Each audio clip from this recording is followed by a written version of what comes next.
శుక్లాంబరధరం విష్ణుం శశివర్ణం చతుర్భుజం ప్రసన్నవదనం ధ్యాయేత్ సర్వవిఘ్నోపశాంతయే అగజానన పద్మార్కం గజానన మహార్నిశం అనేకదంతం భక్తానాం ఏకదంతముపాస్మహే. ఓం గం గణపతయే నమః. ఓం శ్రీమాత్రే నమః. ఓం శ్రీ గురుభ్యో నమః. మా ఆది ఆశ్వాలను చూస్తున్నటువంటి మీ అందరికీ, అలాగే విదేశాల్లో కూడా ఉంటూ నన్ను ఎంతగానో ప్రోత్సహిస్తూ నాకు ఫోన్లు చేస్తూ నిరంతరము నన్ను డౌట్లు అడగడం, మీరు ఫాలో అవ్వడం అనేది చాలా బాగుంది. మీ అందరికీ పేరు పేరున నా హృదయపూర్వక నమస్కారాలు. అలాగే మా ఆది అష్టాదశి తరపు నుంచి నేను మీ వాడ్రేవాది నేను చెప్తున్నాను. నేను వాడ్రేవాది, నేను ఆది అష్టాదశి నుంచి మాట్లాడుతున్నా. సో ఈ జాతకాల గురించి చెప్పుకుందామండి. ఇప్పుడు మనం కుజుడు గురించి చెప్పుకుందాం, వక్రగతిలో కుజుడు గురించి చెప్పుకుందాం. చెప్పుకునే ముందర ఏంటంటే, మీ జాతకాలు చూపించుకోవాలన్నా, లేదా పెళ్లి సంబంధాలు ఉంటాయి, కొంతమంది మ్యాచెస్ ఉంటాయి కదండి, మ్యాచింగ్ అది కావాలన్నా తప్పకుండా మేము చెప్తాము. ముందర అన్నిటికన్నా ముఖ్యం ఏంటంటే మీ date of birth, time of birth. అంటే టైమ్ ఆఫ్ బర్త్ అంటే మీరు ఎప్పుడు పుట్టారు, మీ ఏ సంవత్సరంలో పుట్టారో అలా ఆ date of birth, time of birth, place, main important place కూడా అండి. ఆ ప్లేస్ ఆఫ్ బర్త్ కూడా ఉంటే చక్కటి ఫలితాలు వస్తాయి.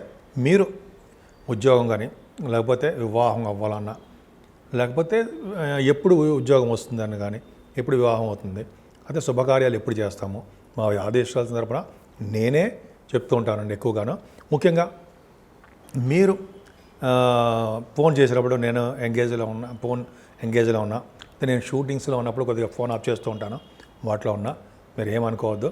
మీరు జనరల్గా మెసేజ్లు పెట్టండి. మెసేజ్లు పెడితే వాట్సాప్లో నేను తప్పకుండా చూస్తాను. మళ్ళీ నేను ఇమ్మీడియట్గా రెస్పాండ్ అవుతాను. మీకు ఫోన్ చేసి మరి మీకు ఏం కావాలి, మీరు ఏం కావాలనుకుంటున్నారో, మీరు ఏం తెలుసుకోవాలనుకుంటున్నారు అనేది డిస్క్రిప్షన్లో మీరు రాస్తే నాకు అర్థమైపోతుంది. సో ఈ విధంగా మనం జాతకాల్లో చూసుకోవచ్చండి. మెయిన్ ఇప్పుడు ఏంటంటే మనం తెలుసుకోవాల్సింది కుజుడు యొక్క వక్రగతి అండి.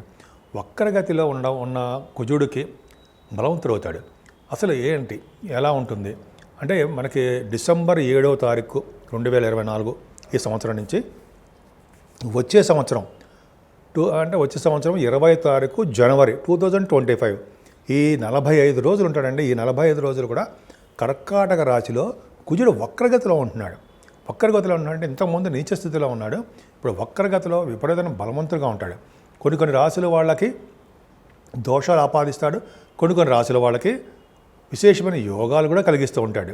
సో 12 రాశుల వాళ్ళకి కుజుడు యొక్క ప్రభావం ఎలా ఉండబోతోంది, 12 రాశుల మీద ఎలా ఉండబోతుంది, 12 రాశుల వాళ్ళకి ఎలా ఉండబోతోంది మనం తెలుసుకుందాం. అంతకంటేనండి, మీకు జరుగుతున్న దశలు అనేది చాలా ఇంపార్టెంట్.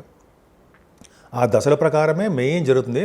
ఈ కుజుడు వక్రించకపోయినా, దిగ్బలత్వం ఉన్నా ఏమవుతుందంటే ఆ ఫలితాలు ఉంటాయి. కానీ మన రిఫ్లెక్షన్, మనకు జరుగుతున్న దశలు, మనకి జరుగుతున్నటువంటి దశలు, అలాగే మనకు తెలిసినటువంటి గోచార ప్రకారం ఎలా ఉంటుంది, ఈ రెండు యొక్క కాంబినేషన్ ప్రకారం మనం చూసుకుంటాం. అప్పుడే చూస్తాం. మెయిన్ దశల మీద ఆధారపడి ఉంటుందండి మనకి ఏ దశ జరుగుతుంది అవన్నీ కూడా. సో ఇవన్నీ కూడా మెయిన్ ఇంపార్టెంట్ చూసుకోవాలి. కుజుడు అనేవాడు బలవంతుడు అవుతున్నాడు. 45 రోజుల పాటు అక్కడ దిగ్బలత్వం కాదు కానీ అక్కడ ఉండిపోయాడు, కర్కాటక రాశిలో ఉండిపోయాడు. సో ఈ రాశిలో ఉండిపోవడం వల్ల ఎలా ఉంటుంది, దేశానికి ఎలా ఉంటుంది, మన రాష్ట్రానికి ఎలా ఉంటుంది, మన మీద ప్రభావం మెయిన్ మన మీదేనండి. రాష్ట్రం గురించి, దేశం గురించి మనకి అంత వద్దు. మన మీద ఎలా ఉండబోతుందో ఇప్పుడు మనం తెలుసుకుందాం. 12 రాశుల వాళ్ళకి ఎలా ఉండబోతుందో ఇప్పుడు తెలుసుకుందాము. మకర రాశి అండి. మకర రాశి వాళ్ళకి 4వ ఇంటి వాడు, 10వ ఇంటి వాడు, అదే 11వ ఇంటి వాడు అవడం వలన, సప్తమ స్థానంలో ఉండడం వలన దోషాన్ని ఆపాదిస్తాడు. కానీ కుజుడు కూడా బలంగా రిట్రోగ్రెషన్లో ఉన్నాడు. ఒక విధంగా చెప్పాలంటే అండి, నేను చదివిందని ఒక చోట మ్యాగజైన్లో చూశాను. సప్తమ స్థానంలో కుజుడున్న శని ప్రభావం ఉన్న సప్తమ స్థానంలో కుజుడడం వల్ల ఈ కర్కాటక రాశి, అదే మీరు మకర రాశి వాళ్ళకి యోగం కూడా ఇస్తాడని ఒక మ్యాగజైన్లో చదివాను నేను చాలా కాలం క్రితం. ఏదేమైనా మీ రాశిని చూస్తున్నాడు కాబట్టి అమితమైన ధైర్యాన్ని ఇస్తాడు, ఆనందాన్ని ఇస్తాడు, కార్యోత్సాహాన్ని కలిగిస్తాడు. ప్రతి పనిలోనూ ముందంజ ఉండేది చేస్తాడు. కుజుడు కదా, స్పీడ్నెస్ ఎక్కువ, ఖచ్చితంగా ఉంటారు. అలాగే కుటుంబ స్థానం కూడా చూస్తాడు. శని ప్రాబ్లమ్స్ ఇచ్చినా కూడా కుజుడు ప్రభావం వల్ల 45 రోజులు కుజస్తంభన వలన, కుజుడు మీ ద్వితీయ భావం కూడా చూడడం వల్ల ఫైనాన్షియల్గా ఇబ్బంది పడరు.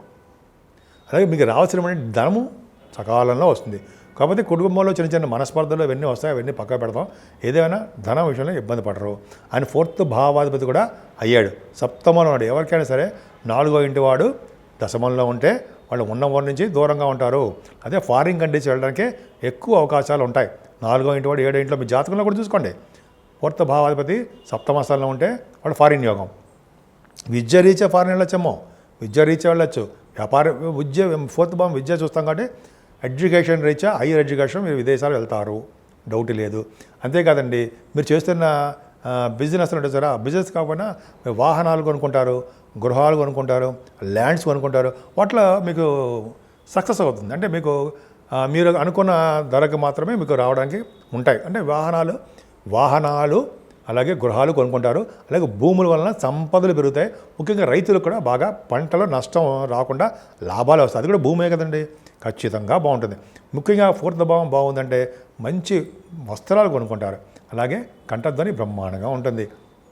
సప్తమ స్థానం ఉన్నాడు కాబట్టి వివాహ శుభకార్యాల్లో ఆయన ప్రాబ్లమ్స్ క్రియేట్ చేస్తాడు. అవునా, నిజమే, అంతే. వివాహాలు లేటుగా చేయడము, వివాహాల విషయంలో ఇబ్బంది కలిగించడము, భార్యాభర్తల విషయంలో అనురాగం తక్కువగా ఉండడము చేస్తూ ఉంటాడు కదా. కానీ సప్తమ స్థానంలో కుజుడు వల్ల కూడా యోగాన్ని ఇస్తాడు. రెండోలో కూడా నేను ఒకసారి చదివాను మ్యాగజైన్లో. అది ఏంటంటే సప్తమ స్థానంలో కుజుడు ఉండడం వల్ల భార్యాభర్తల అనురాగం ఉండడము, కళత్ర స్థానము అదృష్ట స్థానము అంటాం. కాబట్టి మీరు బిజినెస్ చేయడం అంటే సపోజ్ మీరు ల్యాండ్స్ బిజినెస్ చేస్తున్నారు, రియల్ ఎస్టేట్ రంగంలో ఉంటారు, ఆ వ్యాపార అభివృద్ధి కలిగించడానికి అవకాశాలు ఎక్కువ ఉన్నాయి. భార్యాభర్తల విషయంలో కూడా ఆయన మంచి చేస్తాడు. అలాగే కుజుడు మీకు దశమస్థానాన్ని చూస్తున్నాడు కదండి ఆయన, అవునా, ఖచ్చితంగా దశమస్థానం చూస్తున్నాడు. దశమస్థానం చూస్తే ఏంటంటే మీరు రియల్ ఎస్టేట్ రంగంలో అని వాళ్ళకి ముందుగా చెప్పాం మనం. రియల్ ఎస్టేట్ రంగం కంటే సాఫ్ట్వేర్ రంగ ఉద్యోగస్తులు కంప్యూటర్స్ చేస్తుంటారు సరా, వాళ్ళకి బాగా డెవలప్ అవుతారండి. ఉద్యోగ భద్రత, ఉద్యోగంలో ప్రమోషన్స్, ఇప్పటి వరకు వెయిట్ చేస్తున్నటువంటి ఉద్యోగాలు వాళ్ళు వచ్చి తీరుతాయి. వాళ్ళు విదేశాల్లో ఉన్నా స్వదేశంలో ఉన్నా ఎక్కడున్నా సరే వాళ్ళ జాతకాల ప్రకారం చూసుకోండి, మీకు ఉద్యోగ భద్రత ఉంది, వస్తుంది. కంగారు పడవలసిన అవసరం ఏమీ లేదండి. కుజుడు ఇచ్చి తీరుతాడు. ఎందుకంటే కుజుడు మంచివాడు, ఆయన సుబ్రహ్మణ్యుడు కదండి. ప్రతి వాళ్ళకి ఆయన మంచి చేస్తాడు తప్ప వీడిని చంపేయాలి, వాడిని ఇది చేయాలి అని ఆయన ఏమనుకోడు ఎప్పుడు కూడా. కాబట్టి మంచి చేయడానికి అవకాశాలు ఉంటాయి. ఇవన్నీ సామాన్యంగా అందరికీ ఇన్ఫర్మేషన్ కోసం చెప్తాను తప్ప ప్రతి వాళ్ళకి ఇలా చేసేస్తాడని భయపడాల్సిన అవసరం ఏమీ లేదు.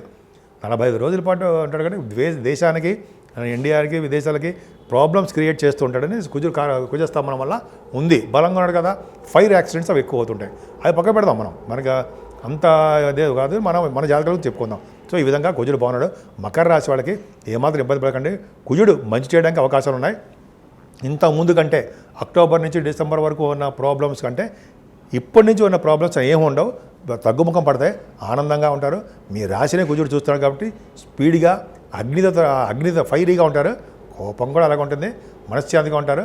ప్రతి విషయంలోనూ ముందంజలో ఉంటారు. సుబ్రహ్మణ్యుడు ఎప్పుడు మిమ్మల్ని కాపాడుతూనే ఉంటాడు. ఇప్పుడు మనం రెమెడీస్ గురించి తెలుసుకుందామండి. కుజుడు అనుగ్రహం 12 రాశుల మీద కలగాలి, అవునా. ఇప్పుడు కుజుడు కొన్ని రాశులకి యోగాన్ని, కొన్ని రాశులకు అవయోగాన్ని కలిగిస్తున్నాడు కదా. ఈ స్ట్రాంగ్గా ఉండడం వలన, ఆయన అంటే కుజుడు స్తంభన వలన, కుజుడు యొక్క రెట్రోగేషన్ వలన కొన్ని రాశులకి ఇబ్బంది కలిగిస్తున్నాడు. అని ఇబ్బంది అంటే మరీ ఇబ్బంది కాదు, కానీ కుజుడు యొక్క అనుగ్రహం కలగాలి కదండి. మనందరూ అన్ని రాసుల వాళ్ళకి మనందరికీ బాగుండాలి కదా మనందరం, అవునా. కాబట్టి కుజుడు సుబ్రహ్మణ్య స్వామి పూజలు చేసుకుందాం.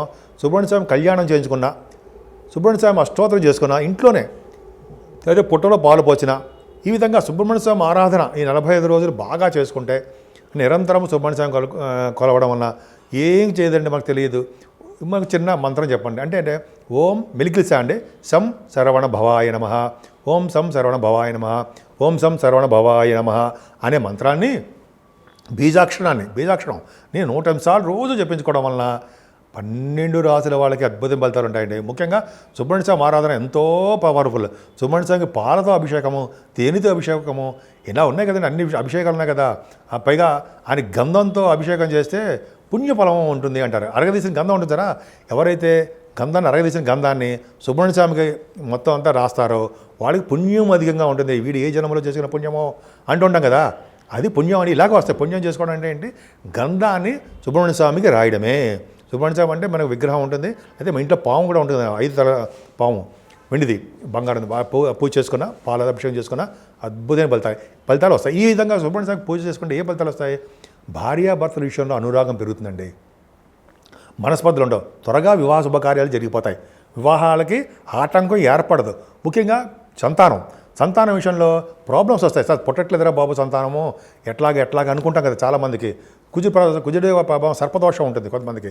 అంటే రాహుకేతులకి కుజుడి ప్రభావం ఉంటుంది. ముందు కుజుడి ప్రభావం కాబట్టి పంచమ స్థానంలో సంతాన విషయంలో ఇబ్బంది కలుగుతుంది. కాబట్టి ఈ సుబ్రహ్మణ్య పూజ చేసుకుందాం, ఇబ్బందులన్నీ తొలగిపోతుంటాయి. అలాగే ఇంకా చెప్పాలంటే ఈ కొంతమందికి ఉద్యోగాల భద్రత ఉండదు. ఉద్యోగాల కోసం కూడా ట్రై చేసే వాళ్ళకి, విదేశాలు వెళ్ళడానికి ట్రై చేసే వాళ్ళకి, ఇలాగ అన్ని యాంగిల్స్ చూసి అంటే అన్నిటి ప్రభావం యొక్క కుజుడే కారకుడవుతాడు. ముఖ్యంగా సంతాన విషయంలోనూ, భార్యాభర్తల విషయంలోనూ, భార్యాభర్తలు విడగొట్టాలన్నా కలపాలన్నా కూడా ఆయనే కారకుడవుతాడు. పైగా ఇంకా చెప్పండి వివాహ శుభకార్యాల్లోనూ అనేక రకాలుగా యాక్సిడెంట్స్ కాకుండా ఆయన మరి రోడ్డు ప్రమాదాలు కలగడానికి, యాక్సిడెంట్ కలగడానికి, బోన్స్ తిరగడానికి, రక్తం కారడానికి, ఇవన్నీ కారకుండా ఆయనే కదా. అవన్నీ కాకుండా సర్వదా రక్షగా ఉంటాడు సుబ్రహ్మణ్యుడు. కాబట్టి సుబ్రహ్మణ్య స్వామి ఆరాధన ఎంత చేసుకుంటే అంత అద్భుతమైన ఫలితాలు ఇస్తారండి. కుజస్తంభం కాబట్టి చెడు ఫలితాలు ఎక్కువ. అంటే ఆయన బాగా రిట్రగేషన్లో ఉన్నాడు కాబట్టి ప్రాబ్లమ్స్ క్రియేట్ అవుతుంది. మనకేం చేయడు. మన రాష్ట్రానికో వేరే రాష్ట్రాలకు చిన్న చిన్న మనస్పర్ధలు వ్యవస్థ వస్తుంటాయి, అది పక్క పెడదాం. 12 రాసుల వాళ్ళకి బాగుండాలని, అద్భుతంగా ఉండాలని, ఇటు యోగం చేసినా యోగం చేయకపోయినా కుజుడి యొక్క ప్రభావం వలన, కుజుడి యొక్క సుబ్రహ్మణ్య ఆరాధన వలన 12 రాసుల వాళ్ళకి ఆయన యొక్క చల్లని చూపులు, ఆయన యొక్క దీవెనలు కలగాలని, ఆయన దీవెన వల్ల మనందరం సుఖ సంతోషాలతోటి, ఆరోగ్యాలతోటి ఎప్పుడూ అద్భుతంగా ఉండాలని, ఉంటారని నేను మనస్ఫూర్తిగా కోరుకుంటున్నాను.